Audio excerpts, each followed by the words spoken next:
Namaskar, Namaste, hello, and welcome. This is the third time I have been invited to attend Srijani, so you've possibly heard a bit about my story, as well as in that introduction. So I noticed that 0 was missing from my teacher's maths explanation, and I found that I couldn't really understand deeply the mathematics I was being taught. I wanted to understand mathematics, but nobody could answer my questions. My Class 6 maths report even said, and this is my actual school maths result from 1972, a good standard has been reached on process work. Understanding is limited. So today I'm a mathematics researcher because, as I've found out, nobody has ever understood India's 0 for probably the best part of at least 500 years. But before I get into my talk today, I would like to thank all the directors, staff and students of AFX Animation, Arena Animation, Garia and Arena Asansol as well. And my time with AFX Animation goes way, way back when the directors were much younger, and I'm a great admirer of your work. In fact, I've benefited from your creative illustration and animation efforts going all the way back to 2011. In my first Srijani talk, 50 years ago, after I realised 0 had gone missing, I spoke about my school mottos, which were aim high and then honour the work. Yet sometimes, instead of work, we just daydream and moments slip by. You're all young students, so your minds may be occupied with daydreams much of the time. It's natural. A new boyfriend, a fancy holiday, a new car, a wedding, a new suit. Yes, I wore the same suit at Srijani the following year in 2019. And I thought it would be poor form to wear the same suit at 3 Srijani events, so this year I've decided to wear a kurta instead. Now, a long-term goal for me was to re-find love. After being single for 20 years, I can now say the next suit will be a wedding suit.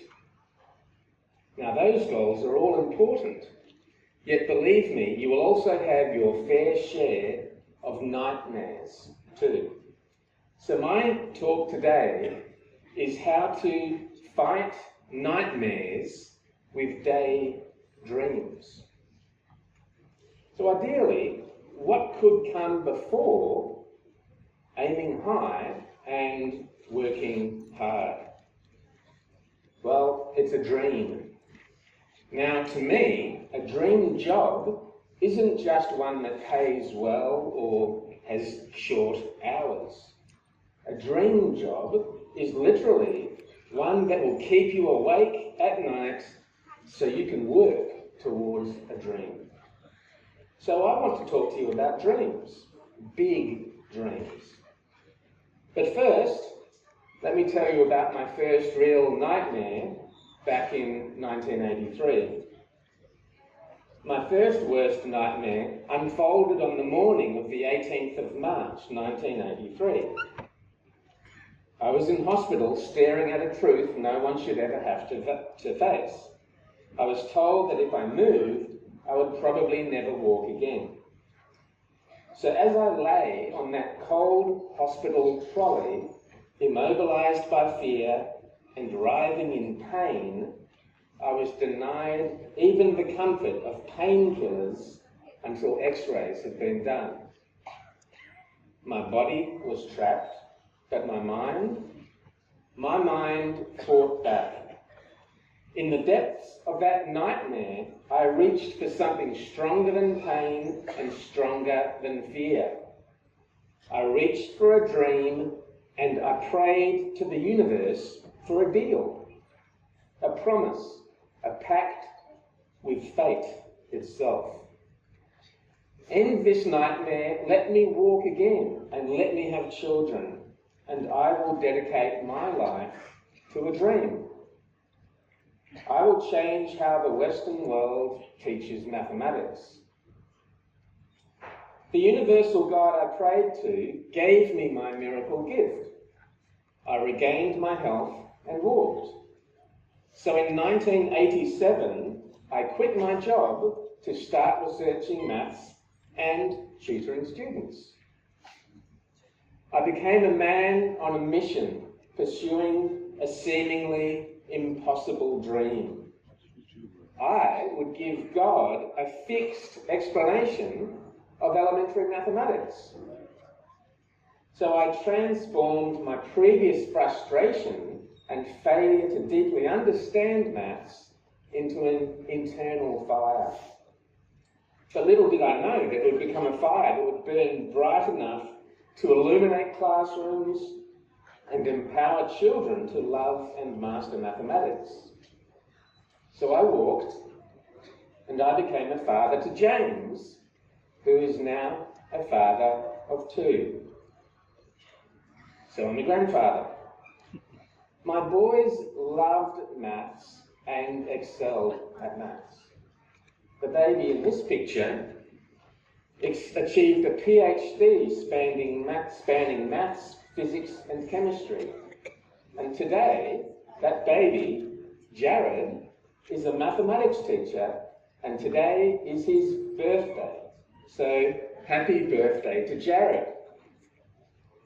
My dream still burns with me today, as fiercely as it did that very first day, 41 years ago, that I made that deal with God.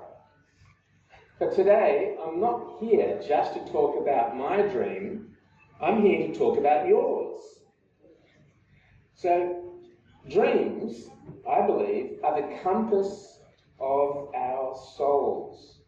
They point us towards the extraordinary, towards what could be, rather than what is. They are what push us beyond the limits of what others say is possible. Your dream, yes, your dream, has the power to change not only your life, but the world around you. Think of some dreams that have shaped humanity. Gandhi's dream of freedom, of non-violence that toppled an empire. Dr. Martin Luther King Jr.'s dream of equality that echoed through generation. Rabindranath Tagore's dream of a world not divided by narrow walls, but united by a shared humanity. People from around the world came to his university, and I'm grateful for also being invited to give a talk at Vishva Bharati as well.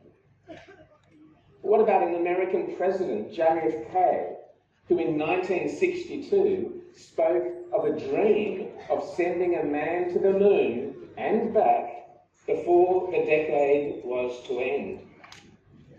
And so a man walked on the moon in 1969 when I was age 8. Now these dreams don't just change the dreamers, they change us all. So what could be your dream? That's the question for you.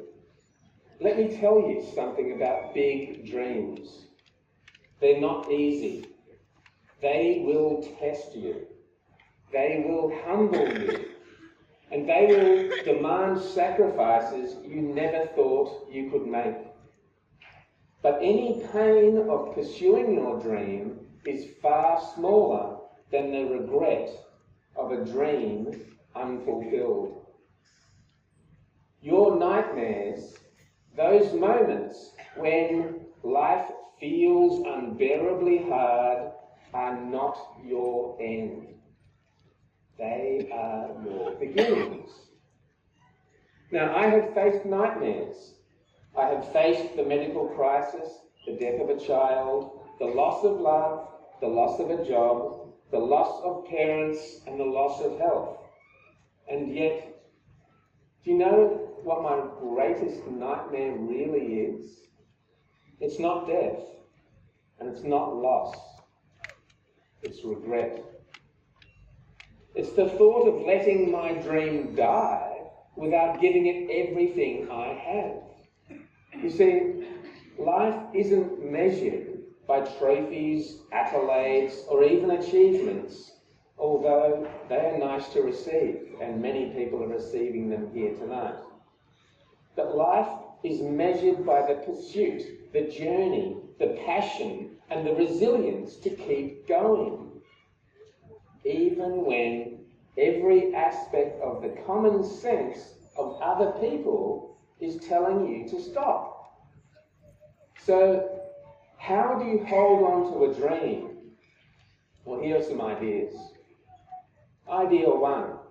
Surround yourself with those who believe in you. Now, my first believer was my father. My next believers were my children. And my final believers were the directors at AFX Animation. That was enough for me. The doubters will be loud, but find the ones who see your vision and will walk alongside you. Point number 2, allow yourself to fail, because failure isn't the end. It's the scaffolding upon which dreams are built. Point number 3, recharge when needed. Take breaks, reflect, meditate, breathe, but never abandon the fire or let it flicker out altogether. And point number 4, on pursuing big dreams, is above all, love your dream. Love the people you will serve. Love the process. Because a dream without the passionate love is just a task. And tasks don't change the world. Art, innovation, revolution, every meaningful change begins with someone who dared to dream big. So why not you?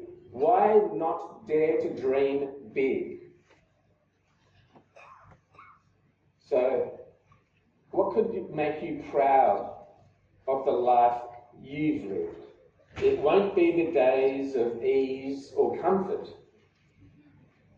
It will be the days that you chose to dream, despite the odds, to work despite the setbacks, and to love despite the pain. So I challenge you, dare to dream boldly. Dare to dream beyond yourself. And dare to dream so big that it scares you. Because it will inspire everyone around you. Because they would want that dream to be achieved as well. Because when we dream big, we don't just change our own lives, we might just change the world. So dream big, make your life count. Thank you.